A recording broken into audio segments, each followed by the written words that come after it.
नमस्कार। क्या नरेंद्र मोदी तानाशाह हैं?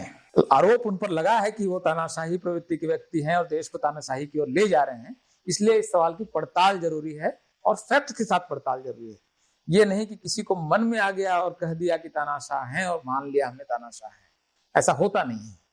तो आरोप जो लगा वो ध्रुव राठी के वीडियो से थोड़ा सा एम्पलीफाई हो गया, वरना लोगों के मन में तो ये था, बहुत लोगों के मन में, कि ये लगातार चुनाव जीत रहा है तो तानाशाही होगा।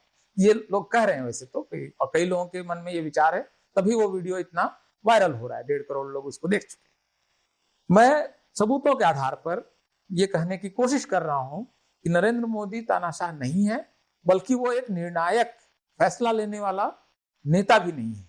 और इसका तीसरा सबूत किसान कानून।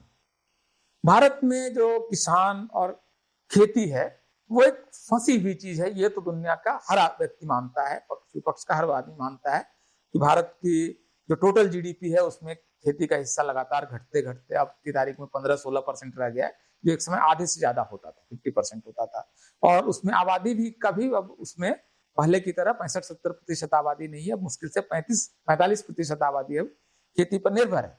लेकिन आप देखिए, भारत से बड़े देश अमेरिका में सिर्फ 2% आबादी वहां की सारी खेती कर लेती है। 45% लोग खेती करें ये संभव नहीं है। और ये करेंगे तो होगा क्या कि एक थोड़ा सा खेत है, उसमें 5 भाई बहन और उनका परिवार और उनके बच्चे मिलकर खेती कर रहे हैं। तो खेती थोड़ी सी, अब खास करके उत्तर भारत में, बो दिया, उसके बाद 1.5 महीना खाली, एक आदमी पानी लगाएगा, बाकी लोग गांव की राजनीति करेंगे, पंचायती करेंगे, झगड़े करेंगे। तो हो क्या यही रहा है कि बहुत ज्यादा लोग खेती में लगे हुए हैं। दरअसल इतने लोगों की जरूरत है नहीं, खास करके टेक्नोलॉजी के आने के बाद। और इसके अलावा खेती जो कर रहे हैं वो उनके लिए जो मार्केट है उसके हिसाब से, चूंकि वो प्रोड्यूस भी नहीं करते हैं, जो ज्यादा आमदनी है उनमें वो लगते नहीं है, बहुत सारी समस्याएं हैं। फसल को वो ढंग से बेच भी नहीं पा रहे हैं, मार्केट भी बड़ा नहीं है। तो इसको ठीक करना तो एक एजेंडा है जो कि सभी पार्टियों का है। नरेंद्र मोदी ने यह तय किया कि हम भारत की खेती को बदल देंगे, मैं भारत की खेती को बदल दूंगा। ये उन्होंने एक प्रोजेक्ट लिया। इसके तहत उन्होंने 3 कृषि कानून लेकर वो आए और तीनों को उन्होंने संसद में पास कराया। संसद में उनका पूर्ण बहुमत है। थोड़ी बहुत शायद वो और करा सकते थे, लेकिन उससे फर्क नहीं पड़ता, कानून तो पास होना ही था। तो संसद के दोनों सदनों में कानून पास हो गया। लेकिन इसको लेकर किसानों को ये लगा कि उस कानून में जो एक व्यवस्था है कि जो मंडियां हैं, एपीएमसी, इसके बाहर किसानों को अपनी फसल बेचने की इसमें छूट दी गई थी। उनको लगा कि एपीएमसी का अगर सिस्टम खत्म हो गया तो अल्टीमेटली देर सवेर एमएसपी का सिस्टम भी खत्म हो जाएगा। अगर एमएसपी खत्म हो जाएगी तो खासकर पंजाब और हरियाणा के किसान जो उसके बड़े लाभार्थी हैं, उनको लगा कि हमारी जो 55-60 साल से चली आ रही आमदनी है, जिससे हमारी सारी अमीरी आई है, वो उसका क्या होगा।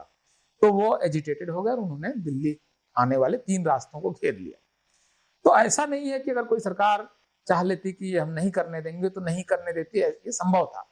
लेकिन ये आंदोलन हुआ सिर्फ 2 राज्यों के कुछ किसानों का, अमीर किसानों का ही आंदोलन था, क्योंकि वही एमएसपी पे बेचने के लिए एक्स्ट्रा प्रोड्यूस करते हैं। बाकी जगह, ज्यादातर जगह तो एमएसपी की खरीदारी होती नहीं है। और कहने के लिए 24 फसल की एमएसपी है, लेकिन मुख्य रूप से चावल और धान, मतलब धान और गेहूं 2 ही फसल की खरीदारी होती है। तो विरोध जब हुआ तो नरेंद्र मोदी ने क्या किया, इससे तय हुआ कि नरेंद्र मोदी तानाशाह है। उन्होंने चर्चा कराई, बातचीत कराया, समझाने की कोशिश वगैरह की, और फाइनली उन्होंने तय किया कि कानून बन चुके हैं, संसद की उसको संस्तुति है, इसके बावजूद मैं उन कानूनों को लागू नहीं कराऊंगा। क्या ये कोई तानाशाह का लक्षण है? क्या कोई तानाशाह ऐसा होता है जो संसद में बहुमत से पारित किए हुए अपने मर्जी के कानून को लागू ना कराए, क्योंकि 2 राज्यों के कुछ किसान दिल्ली की सड़कें घेर लेंगे? इतना मुझे लगता है कि इस मामले में उन्होंने बहुत कमजोरी दिखाई है और इससे भारत की खेती को बहुत नुकसान है। भारत के करोड़ों किसानों को इसका नुकसान है, पूरी देश की अर्थव्यवस्था को नुकसान है कि एमएसपी की खरीद होती रहेगी। बेशक राज्य, आज की तारीख में किसी राज्य को में अनाज की कमी नहीं है, सारे राज्य सरप्लस हो चुके हैं। छत्तीसगढ़ से लेकर तेलंगाना से लेकर आंध्र और तमिलनाडु सब कह रहा है कि हमारा अनाज एक्स्ट्रा है। इसके बावजूद आपको पंजाब और हरियाणा से गेहूं और धान खरीदना पड़ेगा, क्योंकि एमएसपी है। और एमएसपी को अगर आप हटाने की कोशिश करेंगे तो वो ट्रैक्टर लाके घेर लेंगे। और कितने लोग आएंगे? 2-3 हजार ट्रैक्टर से दिल्ली घिर जाती है, तो सड़कें ही जाम करनी थी। तो ये अगर आम सहमति के बगैर बुलडोज करना होता नरेंद्र मोदी को तो कर चुके होते। उन्होंने बुलडोज नहीं किया। इससे पहले की सरकारों ने अपने कानूनों को कई बार बुलडोज किया है। नरेंद्र मोदी ने इसमें आम सहमति बनने का इंतजार किया और आम सहमति जब नहीं बनी तो उन्होंने अपने पसंदीदा 3 कानूनों को लागू नहीं कराया।